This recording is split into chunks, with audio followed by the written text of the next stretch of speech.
नमस्कार। डीडी बिहार के कार्यक्रम खुला आकाश के इस अंक में मैं सीटू तिवारी आपका स्वागत करती हूं। साल 2013 में भारतीय महिला बैंक की स्थापना भारत में हुई थी। इसका मकसद था कि एक तो बैंकिंग सेक्टर में महिलाओं की भागीदारी बढ़े, दूसरा एंटरप्रेन्योरशिप यानी महिलाओं के बीच उद्यमिता बढ़े, और तीसरा वो ज़्यादा से ज़्यादा बैंकिंग सर्विसेज को या बैंकिंग सेवाओं को लाभ उठाएं। साल 2017 में ये जो भारतीय महिला बैंक है इसका विलय एसबीआई में हो गया, लेकिन इस एक बैंक की स्थापना ने इस बात को बहुत मजबूती से रेखांकित किया कि बैंकिंग सेक्टर में महिलाओं यानी आधी आबादी की भागीदारी बेहद ज़रूरी है और उससे उनको जोड़ा जाना बहुत ज़रूरी है। बहुत सूक्ष्म तौर पर देखें और अगर हम एक घर की यूनिट में देखें तो घर का बजट ज़्यादातर महिलाएं ही संभालती हैं, और बजट का मतलब लेन देन होता है, यानी वो भी पूरी और थोड़ा बहुत बैंकिंग सर्विसेज से ही मिलता जुलता काम होता है। आज हम इसी मसले पर बातचीत करेंगे कि बैंकिंग सेक्टर में या बैंकिंग क्षेत्र में महिलाओं की भागीदारी का क्या हाल है, क्या वो बैंकिंग सर्विसेज किस तरीके से ले रही हैं, उनको इंक्लूसिव करने यानी उनका एक फाइनेंशियल इंक्लूजन या वित्तीय समावेशन के लिए सरकार की तरफ से क्या क्या कोशिशें हैं, कोई नौजवान लड़की अगर बैंकिंग सेक्टर में जाना चाहती है तो वो क्या क्या करे। इस बारे में तफसील से बातचीत करने के लिए मेरे साथ सुनील कुमार जी हैं। सुनील कुमार जी सीनियर बैंकर हैं, साथ ही वो एडवाइज़र हैं all India banking officers confederation के, इसके वो प्रेसिडेंट भी रह चुके हैं। डॉक्टर सुनील जी आपका बहुत बहुत स्वागत है। सुनील जी, सबसे पहला सवाल तो यही है कि जब हम बैंकिंग सेक्टर में महिलाओं की भागीदारी की बात करते हैं तो फिलहाल क्या तस्वीर हमको भारत में दिखती है, और अगर आप थोड़ा सा दुनिया के परिप्रेक्ष्य में भी बताएंगे तो बेहतर होगा। देखिए, भारत में जो बैंकिंग व्यवस्था है, तो आपने बिल्कुल सही कहा कि भारत में बैंकिंग व्यवस्था में महिलाओं के योगदान को और उनकी सहभागिता को आगे बढ़ाने के लिए 2013 में भारतीय महिला बैंक की स्थापना की गई, और ये एक बहुत क्रांतिकारी कदम था। बाद में 2017 में कतिपय सरकार की नीतियों में एक परिवर्तन हुआ, और हमारा तब भी ये मानना था कि भारतीय बैंक का अस्तित्व अलग रहना चाहिए, भारतीय महिला बैंक का, लेकिन सरकार ने उसको स्टेट बैंक ऑफ इंडिया के साथ उसका विलय कर दिया। लेकिन उसके काफ़ी पहले जब रोजगार के अवसर की बात आई, हमारे यहाँ महिलाएं ज़्यादा शिक्षित होने लगी, तो वो दो सेक्टर में ज़्यादा जाना पसंद करती थी, एक टीचिंग में और दूसरा बैंकिंग सेक्टर में। बैंकिंग सेक्टर में जाने के पीछे सबसे बड़ी वजह थी उनकी जॉब सिक्योरिटी और वर्क कल्चर। बैंकिंग में और टीचिंग में वर्क कल्चर महिलाओं के लिए बहुत ही कंड्यूसिव था। एक टाइमिंग थी, समय से आना, अपना काम करना और अपनी दोहरी जिम्मेवारी को निभाना, और बैंक में प्रायः उनको वह सुविधाएं प्रदान की जाती थी जिससे कि वो अपनी दोहरी जिम्मेवारी को निभाने में सफल रहें। और यही वजह है कि धीरे धीरे बैंक में महिलाओं की संख्या बढ़ने लगी महिला कर्मी के रूप में, और आज स्थिति ये है कि ये लगभग 40% पहुँच चुका है। अगर आप टोटल एवरेज देखेंगे 40-60 का रेशियो है। हाँ, 40-60 का रेशियो है, और इसको आप 40-60 का रेशियो मत मानिए। जब आप डेमोग्राफिक पैटर्न को देखिएगा तो हमारे यहाँ पर 1000 मेल पे महिलाओं की संख्या है 962। तो इसलिए अगर इसको आप इक्वल करके देखिएगा मैट्रिक्स पे, तो ये करीब 45% के आसपास आ जाएगा। तो कहने का मतलब है कि लगभग आधी आबादी बैंकिंग सेक्टर में है। और इससे क्या हुआ कि बैंकिंग सेक्टर में महिलाओं के आने से महिला ग्राहकों की संख्या ज़्यादा बढ़ गई। पहले जो बैंकिंग के काम पुरुष लोग किया करते थे, फिर महिलाओं का बैंक में आना जाना शुरू हुआ, और फिर बाकी जो उनकी बैंकिंग संबंधी जो ज़रूरतें हैं उसमें महिला कर्मियों ने एक अच्छी भूमिका निभाई। सरकार की नीतियां और बैंक के उच्च प्रबंधन ने और बैंक के संगठन ने, जो कर्मचारियों और अधिकारियों का संगठन है, इन्होंने वो माहौल पैदा किया कि इस आधी आबादी को आगे बढ़ाने में एक महत्वपूर्ण भूमिका निभाई जाए। और वो आज परिलक्षित है कि महिलाएं स्वावलंबी हुई हैं, महिलाएं अपने पैरों पे खड़ी हैं, और अभी भी धीरे धीरे उनकी प्रतिशत बैंकिंग क्षेत्र में बढ़ती जा रही है। बिल्कुल बैंकिंग क्षेत्र में बढ़ रही है। और आप दर्शक जब किसी बैंक में जाते होंगे और बीते 10 साल में या 15 साल में अगर आप देखेंगे तो बैंक की तस्वीर या बैंक का जो रूम होता है, ऑफिस होता है, उसकी तस्वीर बदली है। वहाँ ज़्यादा आपको नौजवान लड़कियां आप खूब संख्या में आपको दिखती हैं। और एक वजह शायद मेरे ख्याल से सुनील जी ये भी रहती होगी कि लड़कियों का टेम्परामेंट माना जाता है कि बहुत धैर्यवान है। तो और बैंकिंग जो पूरी एक्टिविटी है उसमें एक तरीके के धैर्य की ज़रूरत है, क्योंकि कस्टमर्स के तरह तरह की क्वेरीज होती हैं, उनको बहुत ही पेशेंस के साथ या बहुत धैर्य के साथ आपको डील करना पड़ता है, जो एक व्यक्तित्व के अगर लिहाज से देखें तो औरतों का या लड़कियों पर ज़्यादा फपता है, जिस तरीके से उनकी कंडीशनिंग भारतीय समाज में की जाती है। महिलाओं की संख्या जैसे कि आपने भी कहा कि बढ़ रही है। एक तो है कि भाई वो बैंक में ज़्यादा नौकरी कर रही हैं, लेकिन साथ ही साथ उनकी बैंकिंग जो सेवाएं हैं वो लेने की दर भी लगातार बढ़ी, यानी वित्तीय समावेशन या फाइनेंशियल इंक्लूजन जिसकी मैं बात कर रही थी। इसके बारे में थोड़ा सा हमें बताएं कि वित्तीय समावेशन किस तरीके से हम कर रहे हैं और किस तरीके से बढ़ रहा है।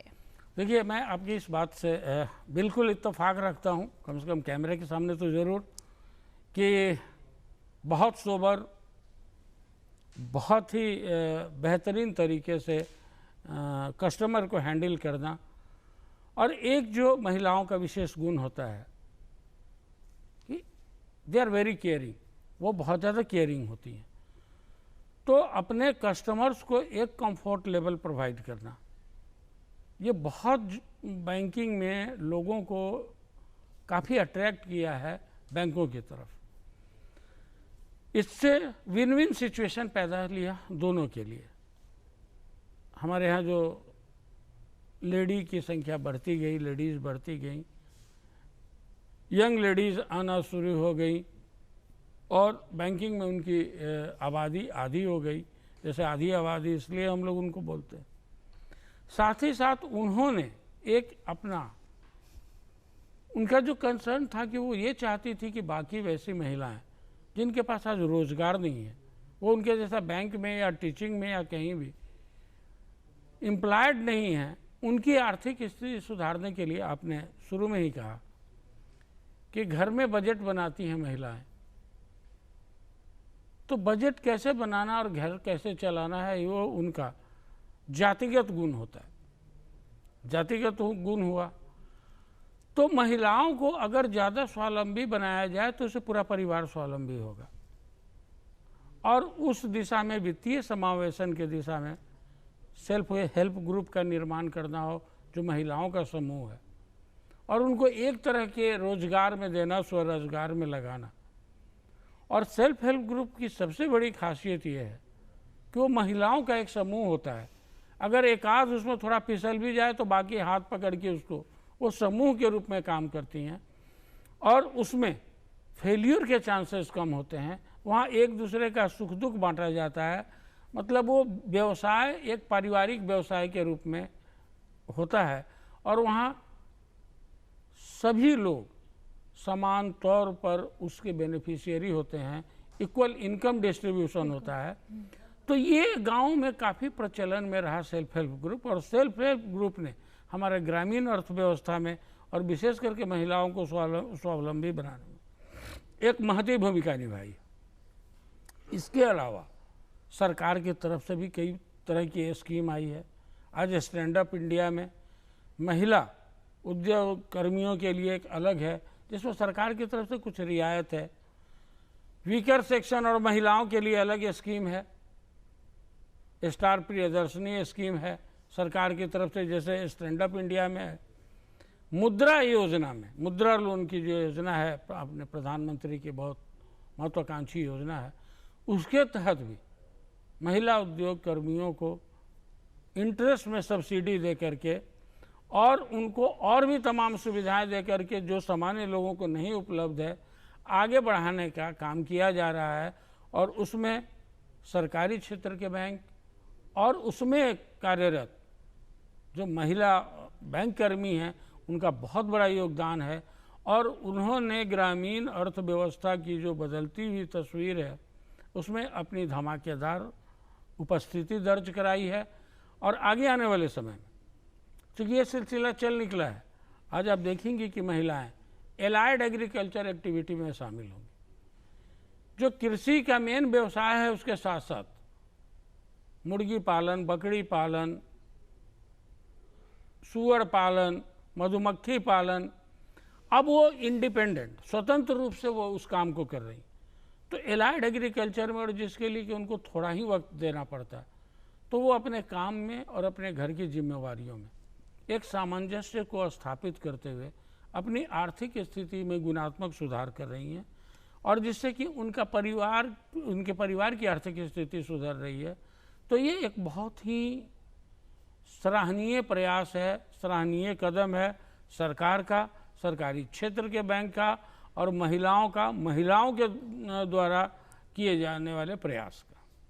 बिल्कुल सुनील जी, अगर हम अपनी दादी नानी से बात करते थे तो पता चलता था कि बहुत सारी महिलाओं, बहुत बड़ी तादाद में कोई एक महिला निकलती थी जिसका बैंक में खाता होता था, और जिसका बैंक में खाता होता था वो बड़े गर्व से कहती थी कि मेरे नाम पर बैंक में खाता है। हमारी जो माँ की उम्र की पीढ़ी थी उसमें भी बहुत कम महिलाओं के पास बैंक में खाता हुआ, और उसी को देखते हुए फिर सरकार ने जीरो बजट खाता या जीरो बैलेंस खाता जो है उसकी शुरुआत की, जिसकी वजह से महिलाएँ जो हैं बहुत बड़ी संख्या में जो है उन्होंने बैंकिंग सर्विसेज को अवेल करना या उसकी जो सुविधाएं हैं वो लेना जो है वो शुरू किया। ये एक तरीके का फाइनेंशियल इंक्लूजन है या वित्तीय समावेशन है जो बहुत ज़रूरी हो जाता है। अगर देश के लिहाज से या देश के जीडीपी के विकास के लिहाज से देखें तो भी बहुत ज़रूरी हो जाता है। आपने सेल्फ हेल्प ग्रुप्स की चर्चा की, और चूँकि हमारे दर्शक जो हैं वो ग्रामीण क्षेत्र के सेल्फ हेल्प ग्रुप यानी स्वयं सहायता समूह, जिसको हम बिहार में जीविका समूह भी कहते हैं, उसके बारे में थोड़ा सा अगर हम आपको आप बता दें कि किस तरीके से कोई सेल्फ हेल्प ग्रुप जो है वो बैंक से लोन ले सकता है। क्योंकि हम देखते हैं, अब जब गांव में जाते हैं तो देखते हैं कि 10 से 12 की संख्या में महिलाएं जो हैं वो सेल्फ हेल्प ग्रुप बनाए हुए हैं और वो किसी तरीके का लोन लेना चाहती। वो थोड़ी प्रक्रिया बता देंगे तो बड़ी मददगार साबित होगी। देखिए, ऐसा है कि जीविका जो है वो स्वयं एक सेल्फ हेल्प ग्रुप है जी। वो बड़े पैमाने पे महिलाओं को के समूह को लेकर के और उनको अलग अलग एक्टिविटी के लिए बैंक के साथ टाई अप करके लोन मुहैया कराती है। इसके पहले भी हमारे यहाँ मिथिला पेंटिंग, मखाना व्यवसाय, मधु व्यवसाय, आपको मालूम होगा कि कटरा के नज़दीक एक भूसरा गांव है जहाँ की सुजनी पूरे विश्व में जाती है। आज हम जयपुर रजाई की बात करते हैं, वहाँ की सुजनी, वहाँ महिलाएं सुजनी बनाती हैं। तो सुजनी बनाने वाली महिलाओं को जैसे बैंकर्स उसमें आगे बढ़ के अगर 15 है, 20 है, 25 महिलाओं का एक ग्रुप बनाएंगे। उस महिलाओं का जब ग्रुप बनेगा तो उस ग्रुप का अकाउंट बैंक में खोला जाएगा। आपने कहा कि जीरो बैलेंस खाते पे खोला जाएगा और उसमें कुछ पैसा महिलाओं को अपना डालना होगा। जब वो अकाउंट ठीक से चलेगा, गेस्टेशन पीरियड जैसे ही उसका ख़त्म होगा तो बैंक उसको कच्चे माल के लिए स्वयं सहायता ग्रुप को लोन देगी, किसी इंडिविजुअल को नहीं, उस ग्रुप को लोन दे दिया गया। अब सभी लोग उस काम में लग जाएंगे, फिर दोबारा उनको होगा तो सेकेंड डोज दिया जाएगा और सबका रिफाइनेंस नाबार्ड के द्वारा अवेलेबल है। अब जो भी इस तरह की एक्टिविटी है तो बैंकों को उसका रिफाइनेंस नाबार्ड के द्वारा अवेलेबल है। और उसके बाद महिलाएं उसमें लगेंगी। उसके मार्केटिंग के लिए भी बैंक कई तरह के संस्थाओं के साथ उनको जोड़ती है ताकि उनका जो माल है वो बिचौलिए, महिलाओं को 5 रुपया मिलेगा और बिचौलियों को 15 रुपया मिलेगा। तो चूंकि मार्केटिंग एजेंसीज के साथ जब उनको जोड़ा जाता है, उनको मार्केट में उनके सामान को पहुंचा करके स्थानीय उद्योग मेला लगा करके और उसमें जब उनके सामान को भेजा जाता है तो जाहिर सी बात है कि जो पहले 5 रुपया का उनको मार्जिन मिलता था वो 10 रुपया का मिलेगा, 15 रुपया का मार्जिन मिलेगा और चीज़ों का प्रचार प्रसार होगा। क्योंकि आजकल जो दिखता है वही बिकता है, तो सबसे पहले दिखना चाहिए। तो ये स्वयं सहायता ग्रुप में क्या है कि अगर एक आदमी है, सपोज करिए कि किसी वजह से उसके परिवार में कुछ हो गया और 2 महीने वो उस उद्योग से अलग है, तो उसका तो खाता खराब हो जाएगा, उसका धंधा चौपट होगा। यहाँ तो 25 महिलाएं हैं, अगर 2 के साथ हो भी गया तो 23 है न खड़ी, उस 2 को देख लेंगी। तो ये स्वयं सहायता ग्रुप जो है, स्वयं सहायता ग्रुप एक बहुत ही सुदृढ़ माध्यम है और इसमें कुछ नहीं है। आपका इसके नाम से ही आपको पता चल जाएगा स्वयं सहायता ग्रुप, इसको बोलते हैं सेल्फ हेल्प ग्रुप। इनके खाता खोलने में भी कोई दिक्कत नहीं है, उसमें ग्राम पंचायत के लोगों को भी इन्वॉल्व किया जाता है और एक समूह बना करके और आप उस समूह का अकाउंट खोलते हैं, इंडिविजुअल अकाउंट नहीं खोलते हैं, समूह का अकाउंट खोलते हैं, सबको पासबुक दिया जाता है जी, सबको पासबुक दिया जाता है। उनका जो कंट्रीब्यूशन है वो भी है, वो सीड मनी के रूप में यूज होता है और जब उनका माल बिकता है बैंक को पैसा वापस आता है, फिर उनको सेकेंड डोज, थर्ड डोज इस तरह से दिया जाता है कि धीरे धीरे धीरे धीरे धीरे वो कल को स्वावलंबी हो जाती है। जीविका के साथ भी ये हुआ, आजीविका बहुत ही अच्छा काम कर रहा है बिहार में। हाँ, इसलिए कि इसने बहुत छोटे पैमाने पर काम शुरू किया था, लेकिन धीरे धीरे धीरे उस तरह के लोग उसमें जुड़ते गए, महिलाएं जुड़ती गई और आज जीविका एक बहुत बड़े सेल्फ हेल्प ग्रुप के रूप में उभरा है और बहुत सारे महिलाओं को जोड़ करके, और उसने वाकई सराहनीय काम किया है।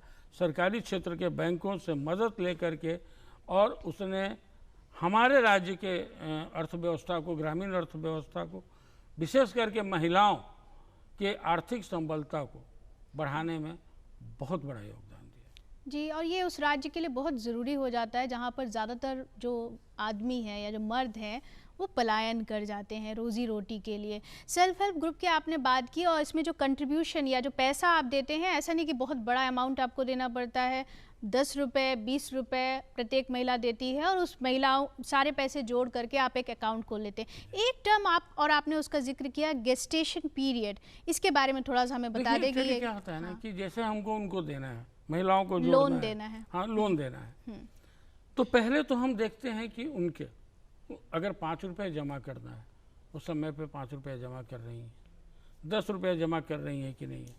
फिर हमको ये भी देखना होता है कि अब वो स्थिति आ गई है कि मान ले उनका कंट्रीब्यूशन 5% होना है, तो 5% पैसा इकट्ठा हो गया, तो वो जो पीरियड है वो उनके लिए गेस्टेशन पीरियड है। और जैसे ही वो हो गया, वो स्टेबलाइज, चूँकि हम भी उसको मॉनिटर करते हैं, हम उसको मॉनिटर करते हैं उस गेस्टेशन पीरियड में, मॉनिटर, उनको प्रॉपर ट्रेनिंग, उनकी प्रॉपर काउंसलिंग। चूँकि ऐसा नहीं कि आप पैसा दे दीजिए और काम शुरू हो जाए, आपको उनको हर तरह का टेक्निकल सपोर्ट देना पड़ेगा, उनको मार्केटिंग का सपोर्ट देना पड़ेगा।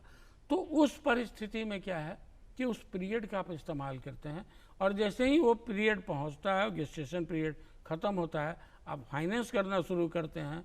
तो यहाँ बाकी इंफ्रास्ट्रक्चर आपने तैयार करके रखा होता है, मार्केटिंग का, काउंसलिंग का, उनको टेक्निकल किसी तरह की हेल्प की ज़रूरत है तो उसका, और वो ठीक ढंग से काम करनी है। बिल्कुल ठीक ढंग से काम करता है और बैंक को भी उस वक्त में एक कॉन्फिडेंस या आपके ऊपर एक तरीके का भरोसा हो जाता है कि जो लोन वो आपको देंगे वो आप वापस कर पाने की स्थिति में है कि नहीं, क्योंकि बैंक्स भी नहीं चाहते कि उनका NPAs यानी नॉन परफॉर्मिंग एसेट बने या बढ़े, जो है वो नहीं चाहते हैं। वित्तीय समावेशन की जब हम बात करते हैं, और इधर हम तकरीबन 10 सालों से तो देख रहे हैं कि लगातार ये कोशिश हो रही है कि महिलाएं जो हैं वो इकोनॉमी में या अर्थव्यवस्था में ज़्यादा से ज़्यादा शामिल हो। क्यों ये इतना ज़रूरी है? और अगर इसको हम परिवार के यूनिट पर भी देखें तो क्यों ये ज़रूरी है? आप बता रहे थे कि लोन में भी महिलाओं को कम ब्याज पर लोन मिल जाता है, थोड़ा सा इसके बारे में बताएं। देखिए, ऐसा है कि हमारे यहाँ महिलाओं को आधी आबादी की संज्ञा दी गई है और है भी आधी। हमारे यहाँ पुराने समय में ही महिलाओं को मतलब अर्धांगिनी, देवी, हमारे समाज में उनको शिव को तो अर्धनारीश्वरी कहा गया।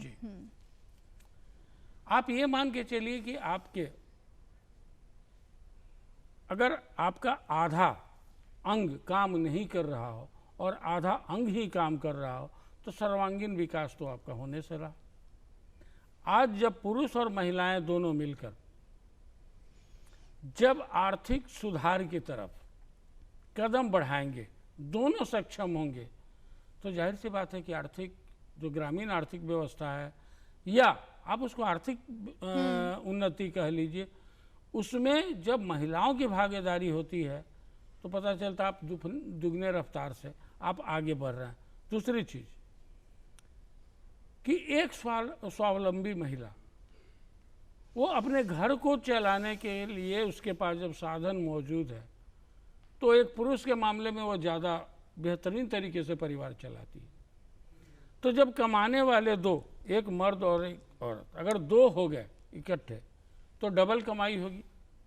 अगर डबल कमाई होगी, दुगनी कमाई होगी, तो आर्थिक स्थिति ज़्यादा सुदृढ़ होगी, और आर्थिक स्थिति जब सुदृढ़ होगी तो जाहिर सी बात है आर्थिक विकास तेजी से होगा। बिल्कुल, तमाम जो सर्वेज आते रहते हैं देश दुनिया के, वो यही कहते हैं कि भारत में जो आधी आबादी यानी जो महिलाएं हैं, अगर वो आर्थिक जो हमारा जो इकोनॉमिक सिस्टम है, जो हमारी अर्थव्यवस्था है, उसमें बहुत सक्रिय भागीदारी निभाएंगी, तो जो हमारा जीडीपी है, ग्रॉस डोमेस्टिक प्रोडक्ट, वो जो है उसमें बहुत तेज़ी से उछाल जो है वो देखा जा सकता है। ये हमेशा संभावना जताई जाती है, इसलिए हमेशा ये कोशिश की जा रही है कि औरतें जो हैं या महिलाएं जो हैं वो ज़्यादा से ज़्यादा इस सर्किल में आए, इस आर्थिक सर्किल, इकोनॉमिक सर्किल में जो वो आएँ।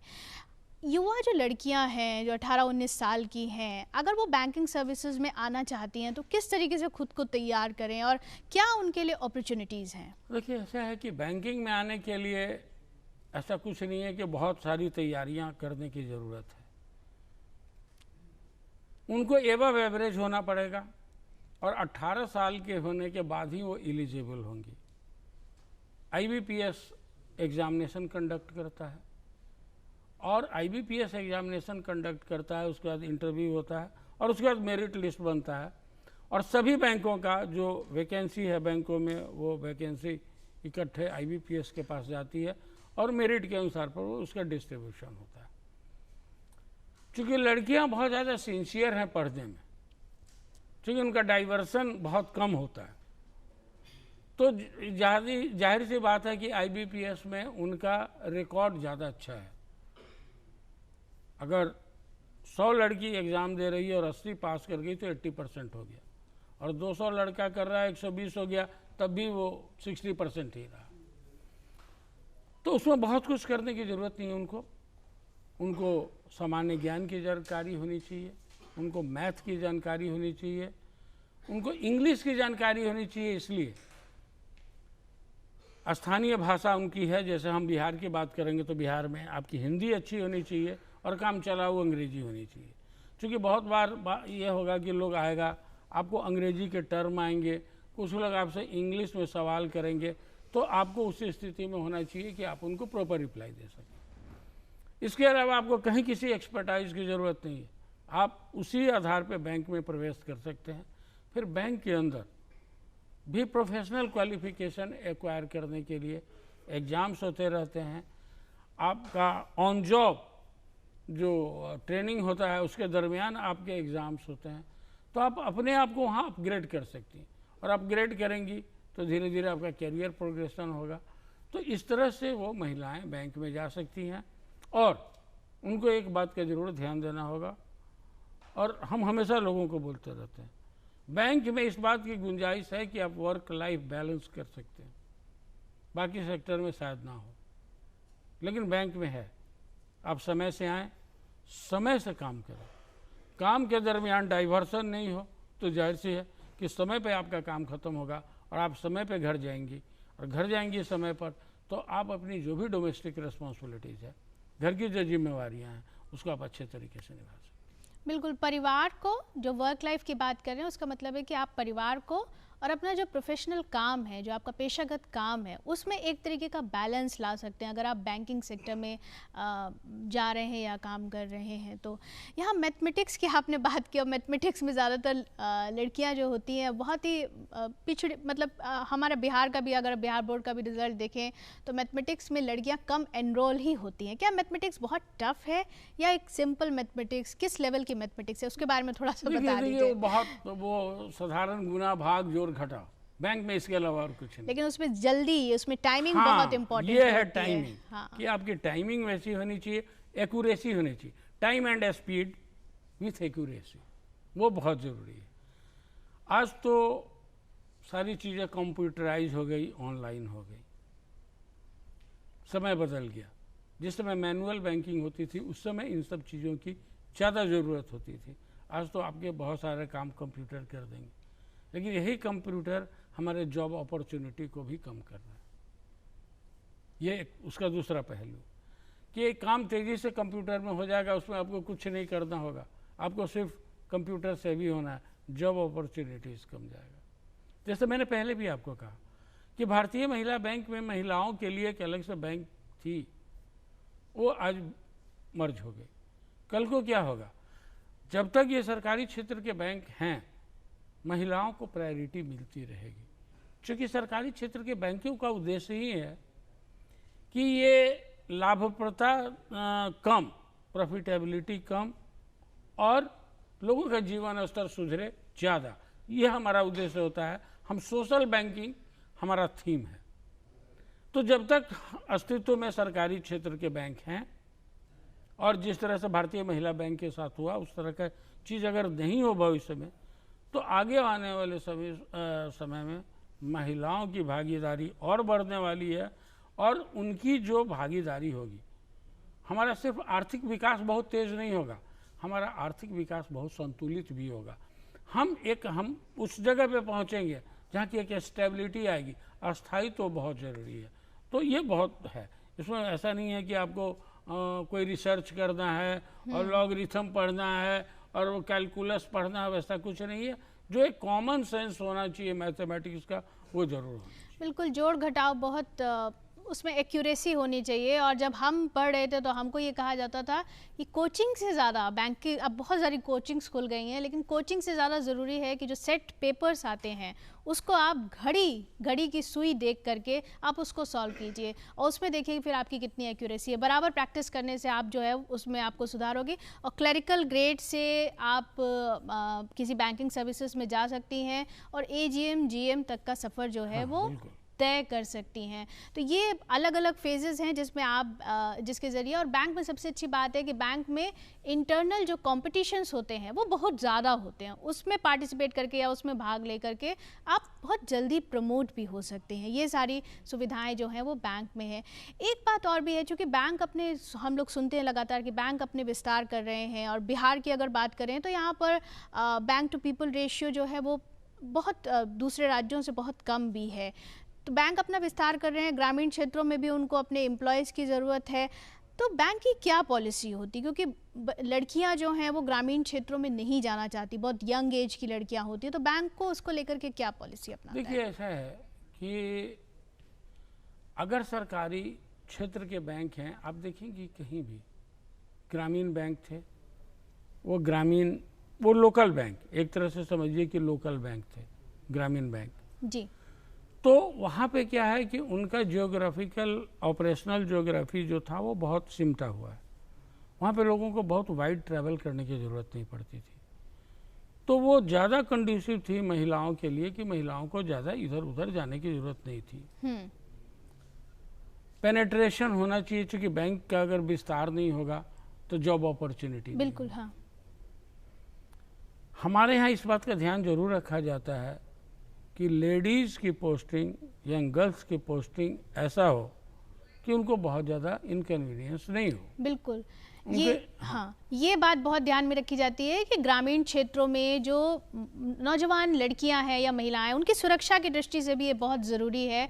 तो आपने इतनी सारी जानकारी दी कि बैंकिंग सेक्टर में कैसे कैसे महिलाएं जो हैं वो एक तरीके से फाइनेंशियल इंक्लूजन के भी ज़रिए आ रही हैं और साथ ही साथ नौकरी के अवसर भी जो है वो अपने क्लेम कर रही हैं। आपका बहुत शुक्रिया सुनील जी, इतनी तफसील से जानकारी देने के लिए, और आप दर्शकों का भी शुक्रिया। आप हमें इस कार्यक्रम के बारे में कोई राय लिखना चाहते हैं तो हमें ज़रूर लिखें।